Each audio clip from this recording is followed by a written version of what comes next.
পাক সাল্লাল্লাহু তাআলা আলাইহি ওয়াসাল্লাম সাহাবায়ে কিরামগণের মাঝে নবী আমার সাহাবায়ে কিরামগণকে বলতে আছেন, আমার সাহাবীরা, তোমাদেরকে কি আমি একটা জান্নাতের রাস্তা কি বলে দেব না? সাহাবায়ে কিরামগণ বললেন, ইয়া রাসূলুল্লাহ, ইয়া হাবিবাল্লাহ, নবী গো, জান্নাতের রাস্তা কোনটা আপনি একটু বলে দিন।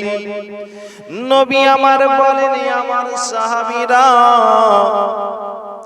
লা লা হাওলা ওয়ালা কুওয়াতা ইল্লা বিল্লাহিল আলিয়্যিল আযীম। এই লা হাওলা ওয়ালা কুওয়াতা ইল্লা বিল্লাহিল আলিয়্যিল আযীম, এটাই হচ্ছে জান্নাতে যাওয়ার রাস্তা। এটা হচ্ছে জান্নাতে যাওয়ার রাস্তা। লা হাওলা ওয়ালা কুওয়াতা ইল্লা বিল্লাহিল আলিয়্যিল আযীম, এটা হচ্ছে জান্নাতে যাওয়ার রাস্তা। নবী আমার বললেন, আমার সাহাবীরা, এটা হলো লা হাওলা ওয়ালা কুওয়াতা ইল্লা বিল্লাহিল আলিয়্যিল আযীম এর এক নাম্বার ফজিলত। দুই নাম্বার ফজিলত, নবী আমার বলেন, আমার সাহাবীরা, শোনো শোনো, 99টা অসুখের ওষুধ হচ্ছে লা হাওলা ওয়ালা কুওয়াতা ইল্লা বিল্লাহিল আলিয়্যিল আযীম। 99টা অসুখের ওষুধ, তার মধ্যে হালকা অসুখ হচ্ছে দুশ্চিন্তা আর কষ্ট। দুশ্চিন্তা আর কষ্টকে যদি আপনি দূরে রাখতে চান, তাহলে বেশি বেশি করে লা হাওলা ওয়ালা কুওয়াতা ইল্লা বিল্লাহিল আলিয়্যিল আযীম পাঠ করুন।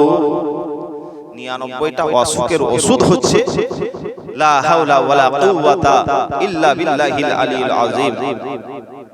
তার মধ্যে হালকা অসুখ কি?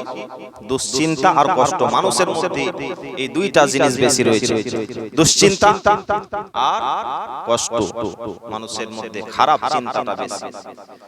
তো এই চিন্তা ভাবনাকে যদি দূর করতে চান, তাহলে লা হাওলা ওয়ালা কুওয়াতা ইল্লা বিল্লাহিল আলিয়্যিল আযীম পাঠ করবেন। 3 নাম্বার ফজিলত, নবী পাক সাল্লাল্লাহু তাআলা আলাইহি ওয়াসাল্লাম বলেন, আল্লাহ রাব্বুল আলামিন তোমাদেরকে নিয়ামত দান করেছেন। ওই নিয়ামতকে যদি তোমরা সুরক্ষিত রাখতে চাও, তোমরা নিয়ামতকে যদি, আল্লাহর নিয়ামতকে যদি সুরক্ষিত রাখতে চাও, তাহলে তোমরা লা হাওলা ওয়ালা কুওয়াতা ইল্লা বিল্লাহিল আলিয়্যিল আযীম পাঠ করো। লা হাওলা ওয়ালা কুওয়াতা ইল্লা বিল্লাহিল আলিয়্যিল আযীম পাঠ করো। আল্লাহর নিয়ামতকে যদি সুরক্ষিত রাখতে চাও, তাহলে এই লা হাওলা ওয়ালা কুওয়াতা ইল্লা বিল্লাহিল আলিয়্যিল আযীম পাঠ করো। তাহলে 3টি ফজিলত আপনারা বুঝতে পারলেন। 1 নাম্বার ফজিলত, যে জান্নাতে যাওয়ার রাস্তা হচ্ছে লা হাওলা ওয়ালা কুওয়াতা ইল্লা বিল্লাহিল আলিয়্যিল আযীম। আর 2 নাম্বার ফজিলত, যে আপনার 99টা অসুখের ওষুধ হচ্ছে লা হাওলা ওয়ালা কুওয়াতা ইল্লা বিল্লাহিল আলিয়্যিল আযীম। তার মধ্যে হালকা অসুখ, দুশ্চিন্তার কষ্ট।